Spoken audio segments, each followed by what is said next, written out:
Satu hari ketika kumpul dengan para sahabat, Rasulullah bertanya, "Atadruna manil muflis?"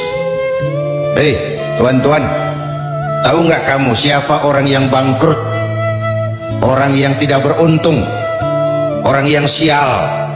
Siapa itu? Macam-macam jawaban sahabat.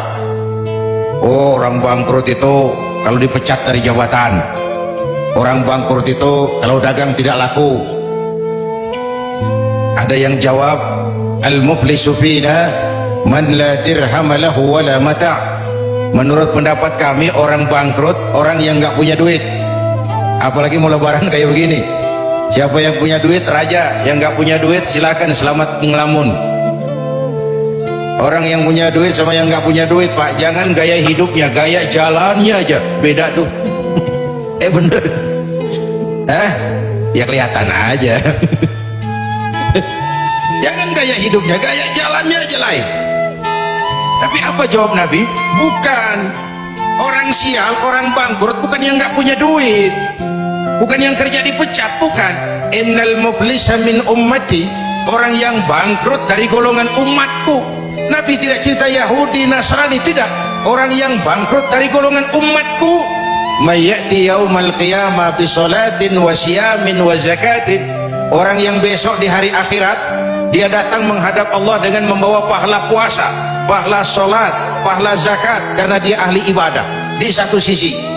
Tapi di sisi lain dia datang bawa dosa karena pernah mencaci maki orang, pernah memfitnah orang, pernah mengalirkan darah orang tanpa alasan yang benar, pernah mengambil harta orang tanpa alasan yang benar. Ini orang bangkrut. Satu sisi bawa pahala ibadah, sisi lain bawa dosa kepada sesama manusia. Apa yang terjadi? Enak dia laporan, "Tuhan, lapor, ini pahala sholat saya," dia bilang. Dari kiri datang orang, "Sebentar Tuhan, dia memang tukang sholat, tapi waktu di dunia saya pernah dicaci maki tanpa salah, lidahnya kasar, tajam lidahnya itu, saya dicaci maki, saya nggak bisa menuntut balas di dunia, saya menuntut keadilan di sini." Benar orang ini kau caci maki? Benar Tuhan, benar. Saksi ada? Siniin pahala sholatmu, kasih orang yang kau caci maki. Nah, Tuhan, ini pahala zakat saya. Datang lagi orang, "Sebentar Tuhan, dia memang bayar zakat, dia memang suka-suka sedekah, tapi dia mengambil harta saya tanpa alasan yang benar." Benar itu? Benar. Siniin pahala zakatmu, kasih orang yang hartanya kau ambil.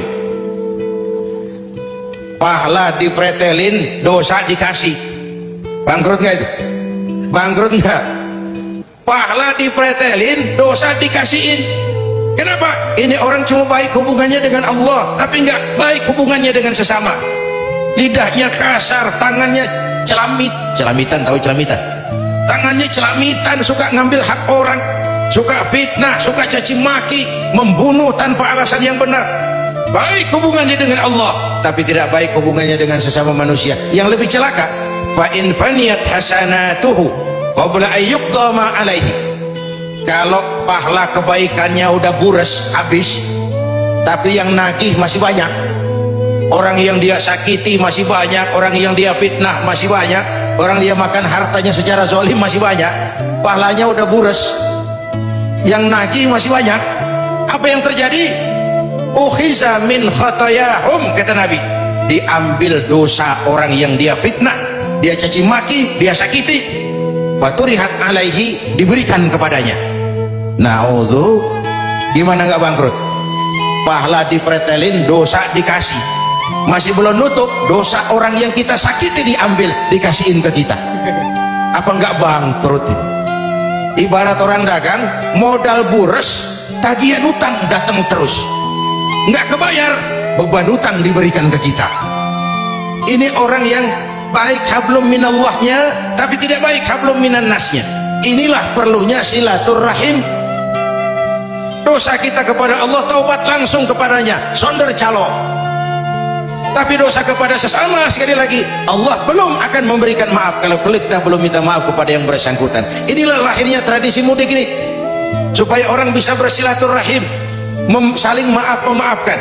Terutama tentu yang paling aula, paling utama dilakukan silaturahmi itu ibu bapak. Ini keramat hidup, Ini keramat hidup ibu dan bapak itu. Tidak ada bahagia yang tidak bisa ditegakkan tanpa restu orang tua. Aneh kalau kita senang ziarah Sultan Hasanuddin, bagus. Ziarah Kalijogo, bagus. Ziarah Sunan Ampel, bagus. Tapi kalau keramat hidup yang di rumah ibu bapak disia-siakan, itu konyol. Itu terbalik. Yang utama tuh ibu bapak. Setelah itu kerabat, suami kepada istri, dan seterusnya dan seterusnya.